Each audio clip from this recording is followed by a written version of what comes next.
नमस्कार, मैं अमिता आशीष और कथा किरीट में आप सबका बहुत बहुत स्वागत है। प्रस्तुत है आज की कहानी ठाकुर का कुआं, जिसे लिखा है कथा सम्राट मुंशी प्रेमचंद्र जी ने। जोखू ने लोटा मुंह से लगाया तो पानी में सख्त बदबू आई। गंगी से बोला, यह कैसा पानी है? मारे बास के पिया नहीं जाता। गला सूखा जा रहा है और तू सड़ा हुआ पानी पिलाए देती है।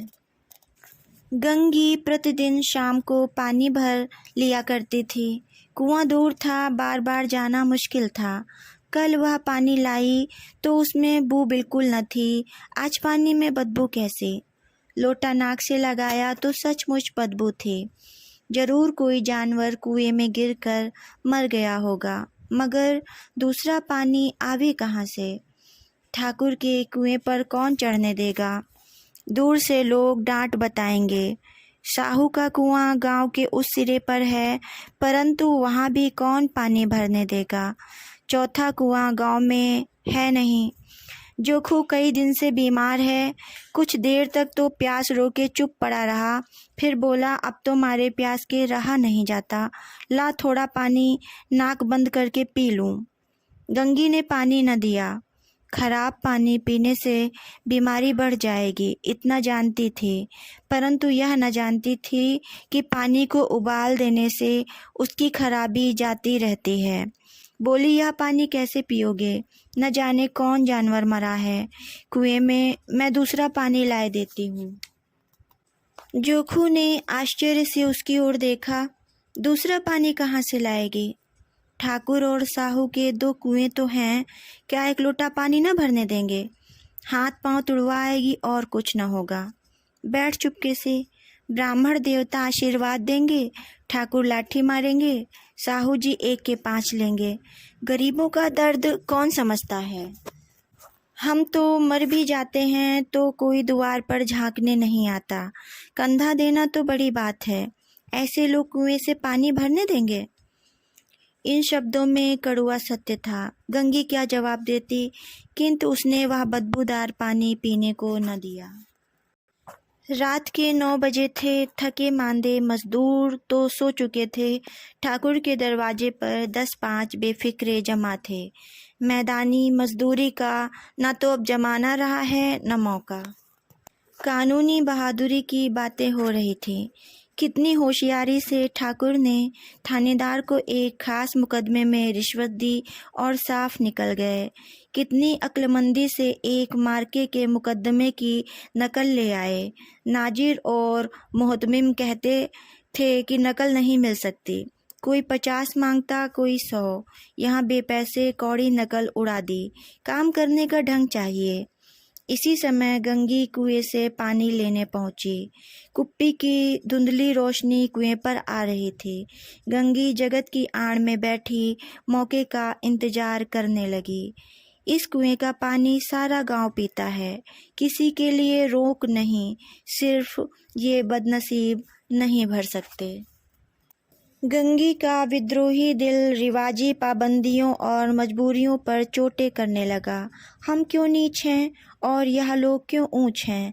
इसलिए कि ये लोग गले में तागा डाल लेते हैं।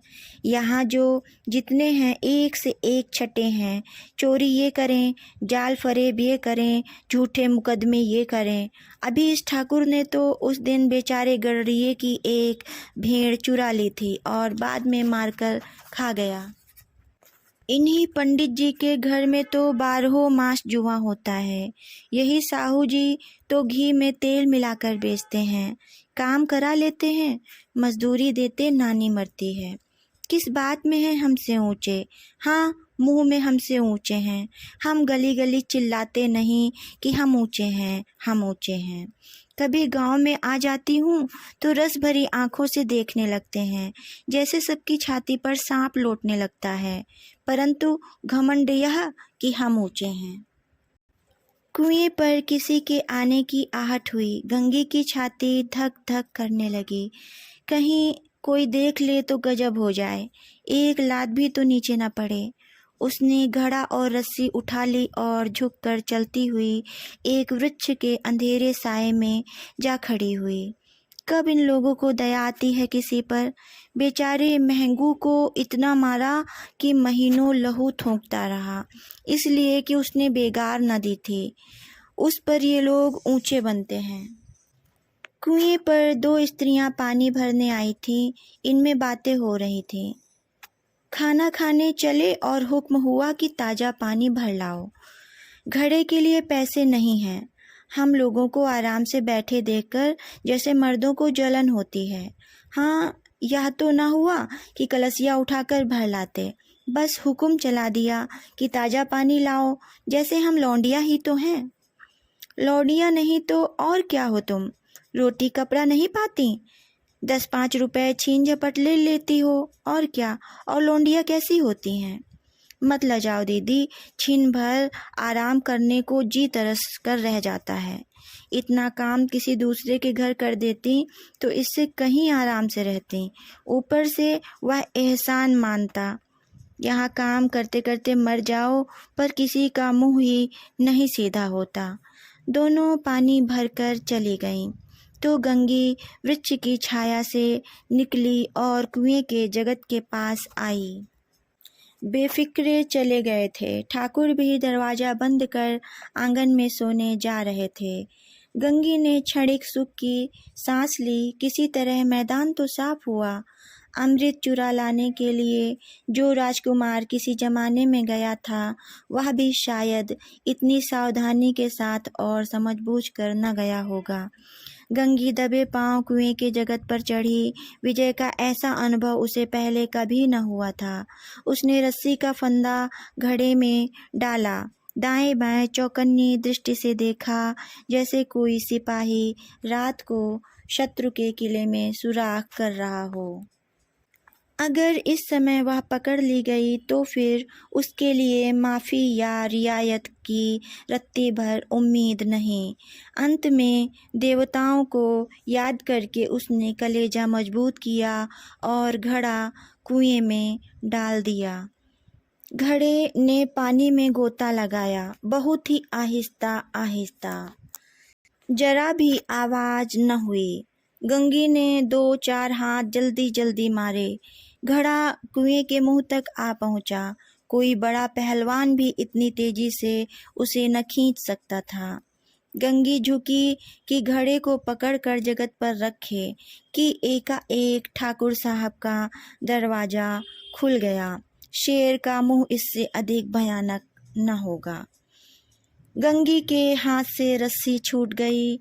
रस्सी के साथ घड़ा धड़ाम से पानी में गिरा और कई क्षण तक पानी में हलकोरे की आवाज़ें सुनाई देती रहीं।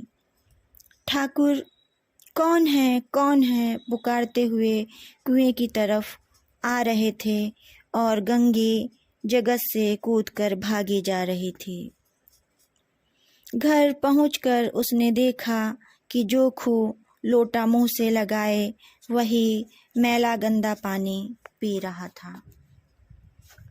धन्यवाद, नमस्कार। मैं अमिता आशीष और आप सुन रहे थे कहानी ठाकुर का कुआं, जिसे लिखा था कथा सम्राट मुंशी प्रेमचंद्र जी ने।